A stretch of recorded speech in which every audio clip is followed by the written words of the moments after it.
Hello दोस्तों, स्वागत है आपके अपने YouTube channel BK physics master में। फिर से हाजिर है आपका भाई क्लास 12 फिजिक्स का एक बहुत ही इंपॉर्टेंट क्वेश्चन लेकर, जो कि हाइगेंस का द्वितीयक तरंगाओं का सिद्धांत। यूपी बोर्ड में यह प्रश्न कई बार पूछा जा चुका है, तो आज हम इसे बहुत ही शानदार तरीके से तैयार करने वाले हैं, जिससे कि अगर आपके इस साल यानी यूपी बोर्ड 2024 में यह प्रश्न अगर आता है तो आप आसानी से इसे लिख सकते हो। यह प्रश्न 3 नंबर या 5 नंबर का आपके पेपर में पूछा जाएगा, तो इसे आज हम अच्छे तरीके से तैयार करने वाले हैं। तो वीडियो को पूरा जरूर देखिएगा।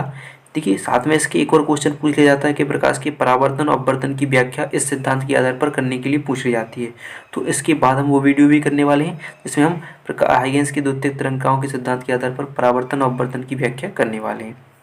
ठीक है, लेकिन अभी आपको वीडियो को पूरा देखना है। पसंद आए तो लाइक और हमारे चैनल को सब्सक्राइब करना बिल्कुल भी ना भूलिएगा, और शेयर भी कीजिएगा, भाई को सपोर्ट करिएगा। ठीक है, चलिए देखते हैं तो क्या है सिद्धांत, उसको जान लेते हैं। तो हाइगेंस ने किसी माध्यम में तरंगों के संचरण के लिए एक सिद्धांत प्रतिपादित किया। कोई माध्यम ने क्या लिया था? ईथर माध्यम लिया था, जिसमें इन्होंने तरंगों के संचरण को दर्शाया था। ठीक है, तो इसी सिद्धांत के आधार पर प्रकाश व ध्वनि तरंगें संचरित होती हैं। किसके आधार पर?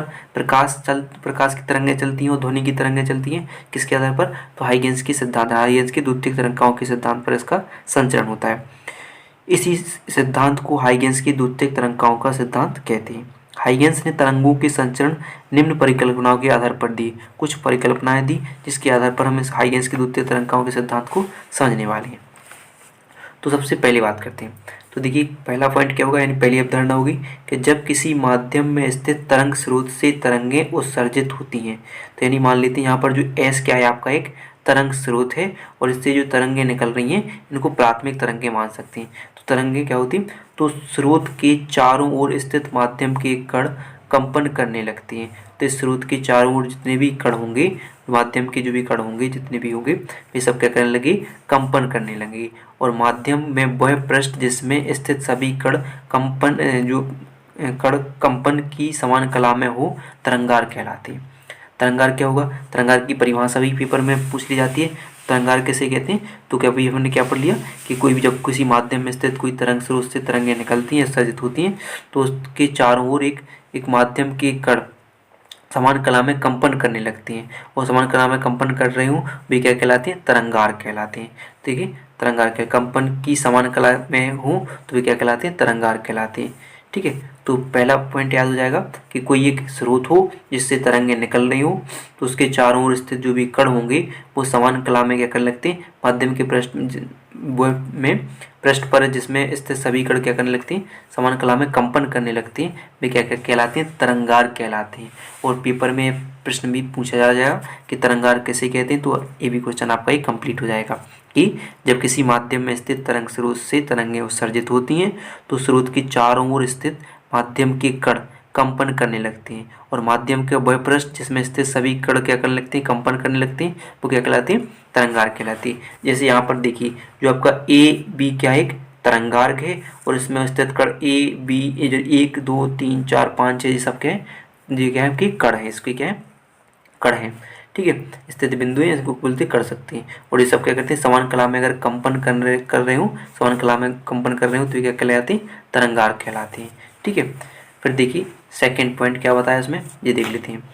ठीक है, तो तरंगार्क पर स्थित माध्यम के कण एक नए तरंग स्रोत का कार्य करते हैं। तरंगार पर जो स्थित तरंगार क्या होगा? आपका ए बी, यहाँ पर एक क्या है? तरंगार्क है। इस पर स्थित बिंदु ए 1 2 3 4 5 6 जो क्या है? बिंदु है, वे क्या कहलाते हैं? एक नए तरंग स्रोत का कार्य करते हैं, जिससे नई तरंगें सभी दिशाओं में निकलती हैं। जिनसे क्या होती है? नई तरंगें सभी दिशाओं में पूरी। अभी जैसे हमने पहला पढ़ा कि एक एस स्रोत है, इससे सभी तरंगें निकल रही हैं। ठीक है, पहले माध्यम यानी प्राथमिक तरंगें कहलाएं। और फिर क्या पढ़ा हमने कि जो अब तरंगार क्या होगा? ए बी होगा, जिसपे स्थित सभी कण जो है, एक जो कण दिख रहे हैं आप, 1 2 3 4 5 6 कण हैं जी, ये सब क्या करने लगती हैं? एक नए तरंग स्रोत का कार्य करते हैं, जिससे नई तरंगें सभी दिशाओं में निकलती हैं। इन तरंगों को क्या बोलेंगे? द्वितीयक तरंगें कहते हैं। जो इनसे जो नई तरंगें निकलेंगी वे क्या कहलाएंगी? द्वितीयक तरंगें कहलाएंगी। क्लियर है? याद हो जाएगा।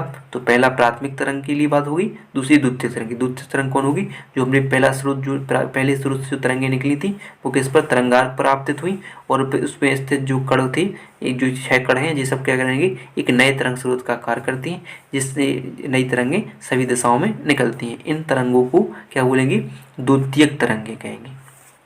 ठीक है, कहेंगे। फिर देखिए, फिर थर्ड पॉइंट क्या हो जाएगा, तीसरा पॉइंट, यदि किसी क्षण आगे बढ़ती हुई इन द्वितीयक तरंगों का आवरण अर्थात इन्हें स्पर्श करते हुए पृष्ठ खींचें तो यह आवरण उस क्षण तरंगार्क की नई स्थिति को प्रदर्शित करेंगे। यानी अगर क्या करें कि हमेशा तरंगें क्या होंगी, यहाँ से निकली तो आगे की ओर बढ़ती ही जाएंगी, सीधी चली जाएंगी। तो वही बात कर रहे हैं कि किसी क्षण आगे बढ़ती हुई इन द्वितीयक तरंगों का आवरण अर्थात इन्हें स्पर्श करते हुए अगर हम कोई पृष्ठ खींचे, यानी ए डैश बी डैश खींचे, यहाँ पर देखिए ए डैश बी डैश क्या होगा, इन्हें स्पर्श करता हुआ एक पृष्ठ खींचे तो यह क्या करेगा, यह आवरण उस क्षण तरंगार्क की नई स्थिति को प्रदर्शित करेगा। यानी तरंगार्क क्या क्या दर्शाएगा कि तरंगार्क की जो तरंगें होंगी वो क्या बढ़ रही, आगे की ओर बढ़ रही हैं। जैसे आगे बढ़ते जाएंगी फिर दूसरी नई स्थिति दर्शाएगा, तीसरी नई स्थिति, इस प्रकार आगे बढ़ती जाएंगी और इनको किसके, तरंगार्क किसमें, गोलीय तरंगार्क, यानी जैसे गोलीय तरंगार्क प्राप्त हो जाएंगे और उसको हर बार हम एक नई स्थिति देते जाएंगे। इस प्रकार तरंगें आगे चलती जाएंगी और हर बार एक नई स्थिति प्राप्त होगी। और यहाँ पर जो A double dash B double dash है, ठीक है, जो आपका क्या दर्शाएगा उसके लिए, तो पीछे की दिशा में होती है, यानी ये पीछे की दिशा होती है, यहाँ से मतलब हटती चली गई हैं, आगे बढ़ती हुई जा रही हैं। ठीक है, तो ये 3 पॉइंट होते हैं जिसके आधार पर आपका हाइगेंस का सिद्धांत कंप्लीट होता है। तो याद हो जाएंगे, पहला हो जाएगा तरंगार्क की परिभाषा कि जब किसी माध्यम में स्थित तरंग स्रोत से तरंगें उत्सर्जित होती हैं तो उसके चारों ओर स्थित माध्यम के कण कंपन करने लगते हैं और माध्यम के वह पृष्ठ जिस पर स्थित सभी कण क्या करते हैं, कंपन करते हैं, वे क्या कहलाते हैं, तरंगार्क कहलाते हैं।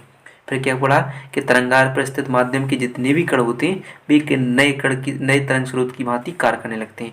यानी इनसे निकलने वाली जो तरंगें होंगी वो क्या करती, द्वितीयक तरंगाएं कहलाती हैं। इनसे भी नई तरंगें निकलने लगती हैं और वे सब क्या कहलाती हैं, द्वितीयक तरंगिकाएं कहलाती हैं। फिर हमने क्या पढ़ा कि यदि किसी क्षण जो आगे बढ़ती हुई इन द्वितीयक तरंगों को आवरण यानी इनसे स्पर्श करते हुए एक पृष्ठ खींचे तो यह आवरण उस क्षण एक नई स्थिति को दर्शाता है। क्या दर्शाता है, एक नई स्थिति को दर्शाता है। ठीक है, इसको हमने समतल यानी सीधे में भी रख के हमने बना दिया। तो ए डैश बी डैश क्या होगी, एक नई स्थिति होगी। इसी प्रकार अगर हम इसके लिए मान लो कि अब हम आगे दूसरे तरंग स्रोत यानी फिर बनाए हम ऐसे आगे बनाते जाएंगे तो फिर क्या करेंगे, इनको स्पर्श करती हुई अगला पृष्ठ खींचे, इसी प्रकार से आगे बढ़ते जाएंगे और एक नई स्थिति बनाती जाएंगी और पीछे वाले जो दृश्य हो गए आपके वो घटते हुए क्रम को दर्शाते जाएंगे, यानी ये हटते चले गए। ठीक है, इस प्रकार आपका हाइगेंस का सिद्धांत कंप्लीट होता है। अगर वीडियो पसंद आई हो तो वीडियो को लाइक और चैनल को सब्सक्राइब करना